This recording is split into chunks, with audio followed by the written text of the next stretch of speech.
Hello and welcome to this new video in our OpenComputers video tutorial series. My name is Lord Yoda and I'm here with Sangar, the lead developer of OpenComputers, and Darka Total, our cameraman. In this video we will be focusing on the changes that happened in the 1.4 update. Please notice that we will be focusing on these updates, and so all previous updates we assume that you already are aware of. So if you don't understand some points, please take a look at the previous updates, and hopefully this makes things clearer. So I think then let's get started. Yes. I wouldn't have put it that, but okay. Yeah. Right. So this is basically about the changes in 1.4. So starting with a few things that aren't quite visible in the GUI or anywhere. The biggest change basically in the initial 1.4 update was that the OpenComponents add-on, which basically added integration with a lot of other mods, is now integrated. So you don't have to install that in addition to OpenComputers, it's just there. Quite the contrary, you can't even keep it around the old one because the APIs are incompatible, so don't. So this includes like stuff with other mods like Applied Energistics, which we will also quickly show afterwards, and things like that. So yeah, basically most of the functionality available via the adapter block. Another thing which is visible in the GUI is that there's now a bit more integration with NEI, in particular with the usage screens. So if you go to the usage screen of any particular item, so pressing U by default, I think, there's now a new category here on top, which is for most items is the manual, which is basically a much extended tooltip with a bit of description of what the item does and what you want to use it for mostly. And for so basically the in-game wiki. Sort of, yes. Very compact in-game wiki, but yes. Apropos, I'm aware that there is an actual in-game wiki mod. I'm not sure if and how to best also integrate with that, because I don't want to write all of this text 10 times. Please understand. So we'll see what I do about that. Anyway, moving along, the next tab, which is available for most components, is the API tab, which will basically list the methods made available by the components. So for the graphics cards, it's stuff like setting the colors, of course, and getting the colors, and printing text, and getting resolution, and all this good stuff. This varies, of course, from component to component. For some components, you may not see all of the methods actually available, because this has to be derived from some static analysis, which is not always feasible.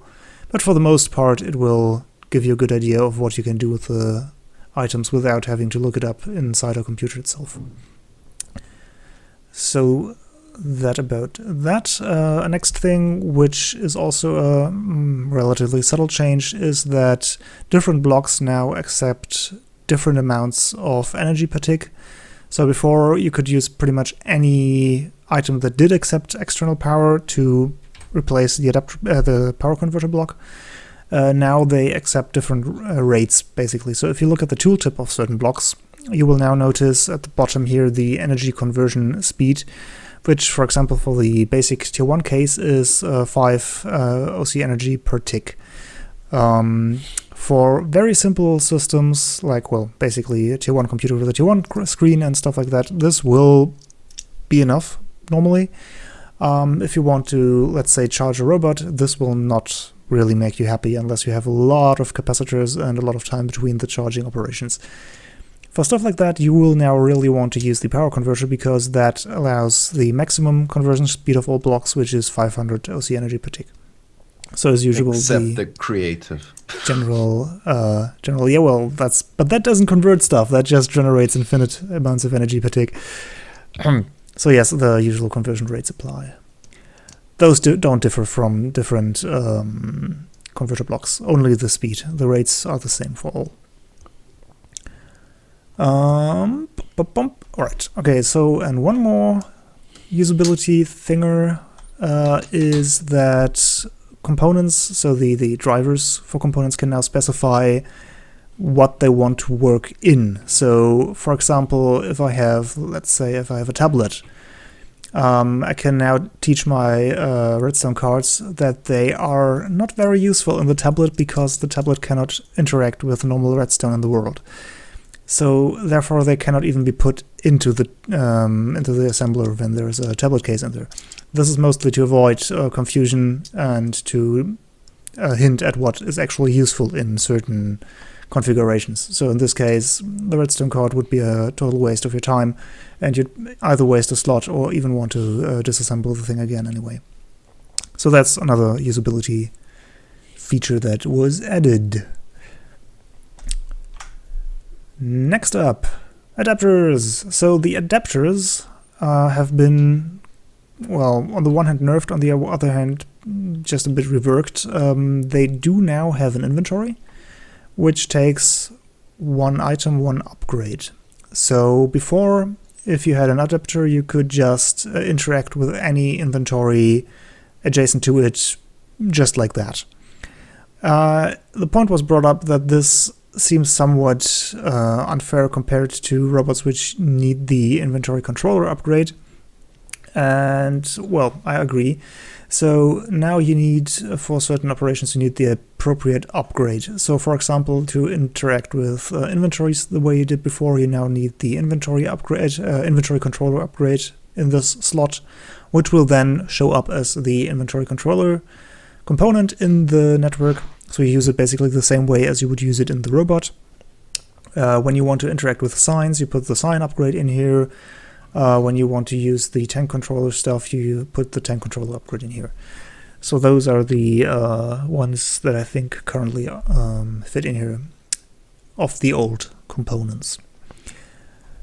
And then it's basically the same as before, more or less, except that you use the other component. Yep.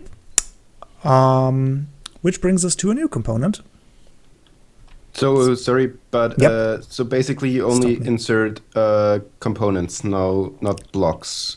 Upgrades, yes, only specific upgrades. So I can even basically demonstrate this. So it uses the same sort of filtering method as before. So if I look at what upgrades there are, let's say if I hover the navigation upgrade, I can see it doesn't even highlight and I can't put it in.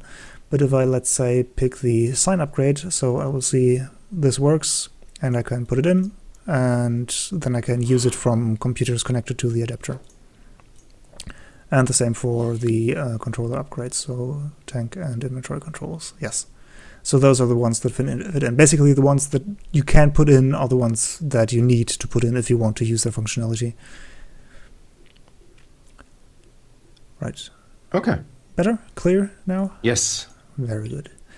Okay, so moving right along, the next thing that is new is the database thinger. Where did I put it?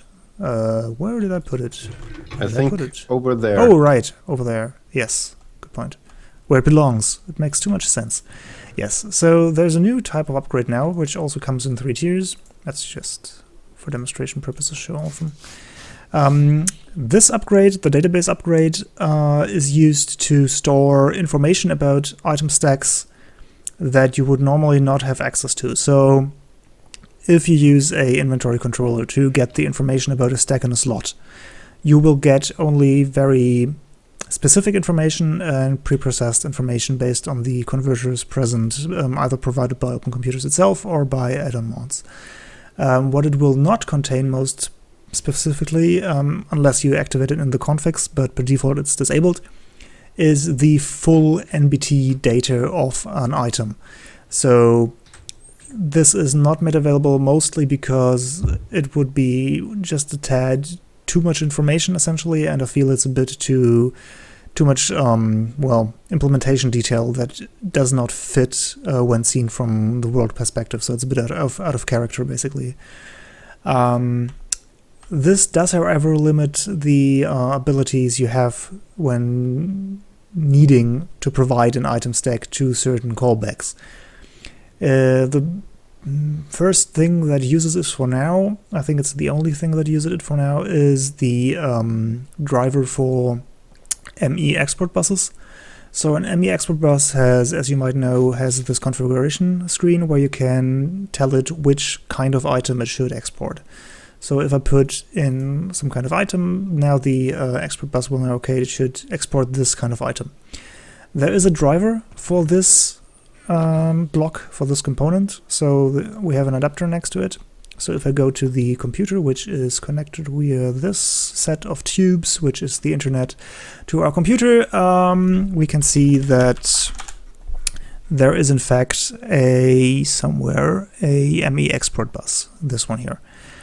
And ME export, if I look at the methods, I can see that there is a get configuration method, which will tell me basically which the currently used configuration is for this export bus, and a set configuration, more interestingly. So this allows to change the configuration of the export bus on a side of the adapter. So in our case it was below, so it would be set down, and then the slot number, and then this is the important part back here, the database address and the entry in the database, as opposed to a table representing an item stack, because that table would not contain MBT data, so you could not represent quite a large number of items actually. So for example, if you have, I don't know, enchanted books even, so vanilla stuff, these use MBT information to store all their stuff, so if you wouldn't have that, you could not actually configure those to be exported. So this is where the database comes in. If I open up a database component, so hold it in your hand and right click, so it's basically like an inventory. You see it has an inventory, and this basically just increases in size as you go up in the tiers of the upgrade, this one. So this is the biggest one. And what you can do here is you can go ahead and let's grab something that we have actually in the system. So let's grab planks. If I go ahead and put them in here, this will basically store a ghost representation of the stack, so it won't consume an actual item. It won't store an actual item. It will just save the information about that item in that slot. So in this case, now we have saved in the first slot of this database component in the information for wood planks, which don't have MBT data, but just for demonstration purposes, right? So I can now go ahead and put this into an adapter. You can also install this in robots for robots to use this, of course, if you need it. But you can also, of course, use it in the adapter where you will use it for this particular driver, of course. So now I put it in, and if I go back to the computer, we should have put another computer over there. We will now somewhere find a database component, this one here. So this is the address, basically I will have to pass here as the database address for the set configuration method, and the entry number is the slot in the database component I want to use, so in our case 1. So let's test this. Component me export bus dot set configuration sites, what did we say? Down, right? I think. I'm not actually sure. It might above the... Yeah, I know. I'm not sure if it's the side relative to the adapter or relative in the block that the export bus is in. We'll have to see. The first slot, it only has one. Export point in the description, it says the export bus pointing in the specified direction. Ah, very well. So this is which direction? It's north. Okay, so then we will use north. Thanks for reading for me. You're welcome. Component database address and slot 1. Let's see if everything breaks now. It doesn't. This is a good sign. And if we have a look at it now, whoops. Yes, we see now it is configured to wood planks, and it exports wood planks into the chest. So it's working as intended. Aside from configuring the database manually by opening it and placing stuff in there. You can also configure it automatically. So the inventory controller, for example, has, let's see, it should show up in the API info somewhere, maybe, perhaps there. Right, the inventory controller has the store method, which allows storing an item stack in an inventory to a database. So you can use this to automatically store information about item stacks in databases, and the geolyzer also has a store method, if I recall correctly. So that's the thing with databases for now. So as mentioned, for now this is pretty much the only use case, but it's pretty generic, so I expect this to be used for more stuff that uses full item stack information in the future. Right. That's the database component in short. So basically, I think it's also used when auto-crafting, correct? Or is this... No, that's separate. Okay. That's separate. Okay, then I won't mention it again. Oh, you can later. Right, but I think that's pretty much it about the database component. If anything was unclear. Was anything unclear? I don't think so. Right. It was perfect. It was great. Everyone understood everything. Yeah, great. Okay, cool. Great. Okay, so then next part. The next thing that was added is a new block, which is the RAID block. So this block basically allows, well, it's sort of a disk drive for hard drives, but it requires you to put in multiple hard drives, and then it will represent these hard drives as a single larger hard drive to any computer connected to the RAID. So let's put this somewhere. Let's put it here. You'll first see that it indicates 3 red lights, which means there are 3 blank slots for hard drives. And note the warning, this is important. If you put a disk in there, it loses all its contents. If you remove one disk from a complete set of hard drives, the RAID loses all its contents. This cannot be undone, so be very careful when working with these. Alright, so these are empty. So it's RAID 0. It's RAID 0. It's for the amount of files you keep when something goes wrong. Yes, of course. Right, so if I put 2 in, you see the red indicator goes F, and then if I put in the last one, it's all there. And maybe you even saw the green light flashing up real quick. So, right, that's another thing. I think that it was in 1.4. Didn't even mention that. So most of the blocks now have an Nexus Indicator for the hard drive and stuff. So if I go ahead and, let's say, run a program, you see that this light flashes here real quick when it accesses the hard drive, well, floppy inside the case. And these lights also will flicker when accessing the RAID.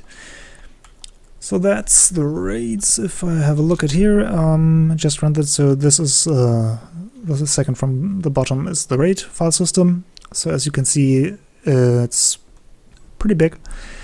So this is the combined size of all the hard drives put in there. So it's basically the 7 megabytes combined of the 3 hard drives put in there. So you can have up to 12 megabytes if you put 3 3 hard drives in there. Right, and as usual, you can operate with this file system as you want. You can change the label, you can install OpenOS on it if you want to, anything like that. Just be careful when removing hard drives. Be sure that you back up everything you want to keep. Yep, that's the RAID block.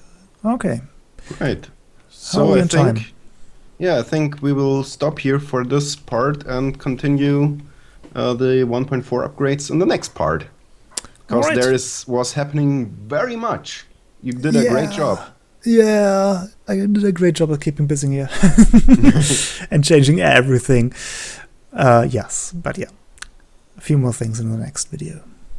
All right, so thank you very much for watching, and yeah, I hope there are not any questions left about the stuff you saw. If so, I think the forums are a very good place to go. Yes, the forums are pretty much the best place if you don't use IRC. Otherwise, go to IRC and ask there. Usually someone is around to answer your questions. comments or questions in the video are always a bit difficult for us because, well, this is a bit, difficult to answer. Also, there's just that many places I remember to check every day, so yeah. Yeah, so please, if you do have questions, prefer to use the forums or IRC directly. If you really have to, then post below the video, but don't expect a timely answer. Okay, so then I would say let's stop this and go into the next one, and I hope you will take a look at this one as well. So, thank you very much for watching, and until next time. See you!